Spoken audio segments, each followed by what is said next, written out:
নমস্কার বন্ধুরা, welcome to অমৃতার kitchen.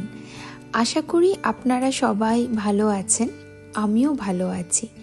আজকে দেখে নেব একটি ভিন্ন স্বাদের চিংড়ি মাছের রেসিপি।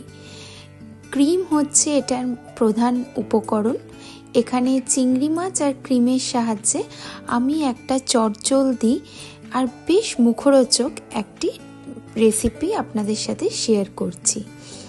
কিন্তু কিছু টিপস আর ট্রিক্স আছে যেটা কিন্তু আপনাদের ফলো করতে হবে পারফেক্ট এই রেসিপিটা বানাবার জন্য। এইখানে একটা কড়া বা একটা প্যানে আমি অলিভ অয়েল ইউজ করেছি। আপনারা ইচ্ছা করলে সাদা তেল ইউজ করতে পারেন। তার মধ্যে কিছু কোচানো রসুন দিয়ে দিতে হবে। দিয়ে একটুখানি রসুনটাকে তেলে ভাজতে দিতে হবে। কিছুক্ষণ বাদে রসুনের রঙটা যখন দেখবেন হালকা বাদামি হয়ে গেছে, তখন বুঝতেই পারবেন যে এবার পারফেক্ট টাইম, যখন চিংড়ি মাছগুলোকে, যেগুলো ভালো করে আপনাদের ধুয়ে পরিষ্কার করে নিতে হবে, এক এক করে কড়াই দিয়ে দেবেন। দিয়ে কিছুক্ষণের জন্য হালকা আঁচে সেই চিংড়ি মাছগুলোকে ভাজবেন। দেখবেন যেন খুব কড়া করে ভাজবেন না, তাহলে কিন্তু চিংড়ি মাছ শক্ত হয়ে যাবে, ওই নরম ব্যাপারটা চিংড়ি মাছের থাকবে না। তো হালকা আঁচে একটা কিছু চাপা দিয়ে একটুখানি চিংড়ি মাছগুলো এপিট ওপিট করে ভেজে নিতে হবে। আর তার সাথে যে কুচনো রসুনগুলো আছে, সেইটা যখন একসাথে ওই তেলের সাথে চিংড়ি মাছের আর রসুনের মিলন হবে, তার স্বাদ কিন্তু অতুলনীয়। তো কিছুক্ষণ 5 থেকে 10 মিনিট, 5 থেকে 7 মিনিটও আপনারা একটু ঢাকা দিয়ে রেখে দেবেন। চিংড়ি মাছগুলো যখন হালকা বাদামি রং হয়ে যাবে, বুঝতেই পারবেন যে সেগুলো ভাজা হয়ে গেছে বা হালকা সেদ্ধ হয়ে গেছে।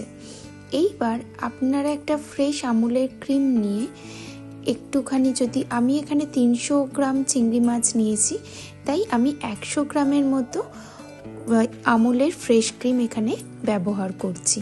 তো ওই 1:3 এর রেশিওতে আপনারা ক্রিমটা দেবেন।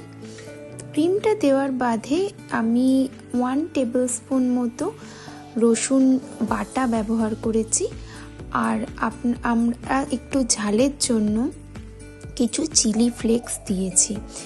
এই রসুন ছাড়া এই রান্নাটাতে কোনো রকমের আদা বা আদার বাটা বা আদার পেস্ট কোনোটাই ব্যবহার করা এখানে চলবে না। এবার একটু একটু করে হালকা হাতে চিংড়ি মাছগুলোকে এপিট ওপিট করে দিতে হবে, যাতে চিংড়ি মাছগুলো আস্তে আস্তে সেই ক্রিমের ফ্লেভারের মধ্যে ইনফিউজড হয়ে যায়। ক্রিমের ফ্লেভারটা দিয়ে কিছুক্ষণের জন্য ঢাকা দিয়ে রাখতে হবে। যখন দেখবেন যে তেলটা ছেড়ে দিয়েছে, তখন জানবেন আপনার পুরো মোটামুটি রান্নাটা শেষের দিকে। তখন একটা পাত্রে আমি একটুখানি 1 চামচ মতো অল পারপাস ফ্লাওয়ার নিয়েছি বা ময়দা নিয়েছি, আর তার সাথে একটু দুধ দিয়ে দিয়েছি। দিয়ে ওটাকে ভালো করে ফেটিয়ে নিয়েছি যাতে কোনো দানা না থাকে।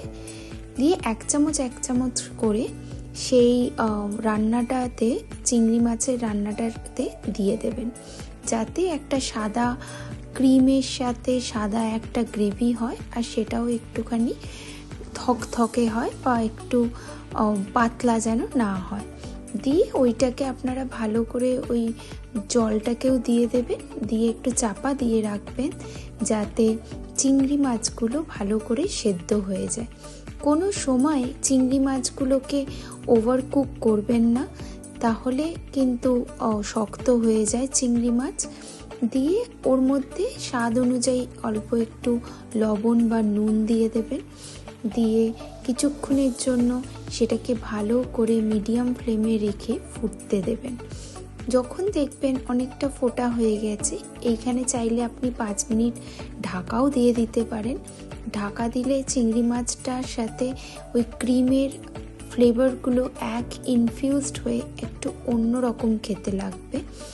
তারপরে যখন দেখবেন একবারে শেষকালে হয়েই এসছে, নামাবার আগে এখানে আমি কুচনো ধনেপাতা দিলাম। যদি এই রেসিপিটা ভালো লাগে সাবস্ক্রাইব করবেন আমার চ্যানেল। Thank you.